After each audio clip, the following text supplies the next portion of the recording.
hijau menggunakan media tanam. Kelompok 5 menggunakan media tanam tanah dan tisu. Untuk latar belakangnya, kacang hijau dipilih sebagai objek percobaan karena mudah tumbuh dalam waktu yang singkat. Pertumbuhan tanaman dipengaruhi oleh media tanam. Tanah menyediakan unsur hara yang lengkap, sedangkan tisu hanya berfungsi sebagai penyerap air. Dengan menanam kacang hijau pada media tanah dan tisu, dapat diketahui perbedaan pengaruh media tanam terhadap pertumbuhan tanaman. Untuk rumusan masalahnya, media tanam manakah yang lebih baik untuk pertumbuhan kacang hijau? Hipotesisnya, jika kacang hijau ditanam pada media tanah, maka pertumbuhannya akan lebih cepat dan subur dibandingkan dengan media tisu. Untuk maksud dan tujuannya, maksudnya itu membandingkan pertumbuhan kacang hijau pada media tanah dan tisu.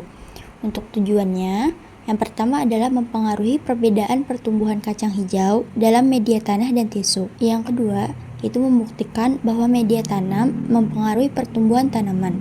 Untuk alat dan bahan, itu ada kacang hijau, tanah, tisu, kap plastik, air, dan juga penggaris. Langkah kerjanya, yang pertama itu menyiapkan alat dan bahan, lalu merendam kacang hijau selama 30 menit. Kemudian menyiapkan 2 cup yang berisi media tanam, tanah, dan tisu. Yang terakhir, masukkan masing-masing 10 biji kacang hijau pada cup.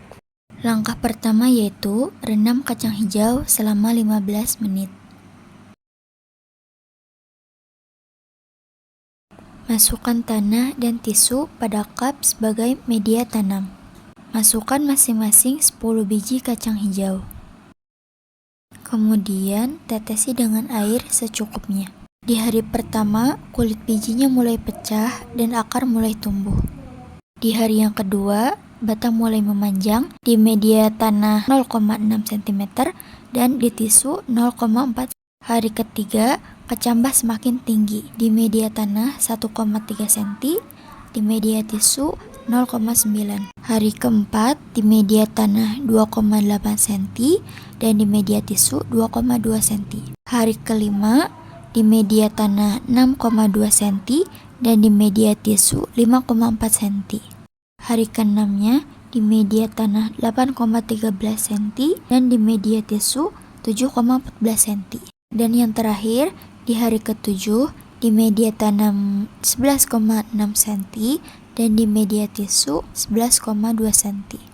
Untuk lebih jelasnya, di sini ada tabel pertumbuhan tinggi kecambah di media tanah dan juga di media tisu.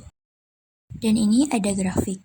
Di grafik ini menunjukkan pertumbuhan kacang hijau lebih cepat di media tanah dibandingkan tisu. Pembahasannya, dari hasil pengamatan, kacang hijau yang ditanam di media tanah tumbuh lebih cepat dan tinggi dibandingkan dengan yang ditanam di media tisu. Hal ini karena tanah mengandung unsur hara dan mineral yang dibutuhkan tanaman, sedangkan tisu hanya memberikan air tanpa nutrisi tambahan. Namun, kacang hijau pada media tisu tetap bisa tumbuh, meskipun lebih lambat dan kurang subur. Percobaan ini membuktikan bahwa media tanam sangat berpengaruh pada pertumbuhan tanaman. Kesimpulannya yaitu, media tanah lebih baik dibandingkan media tisu untuk pertumbuhan kacang hijau karena menyediakan unsur hara yang dibutuhkan tanaman.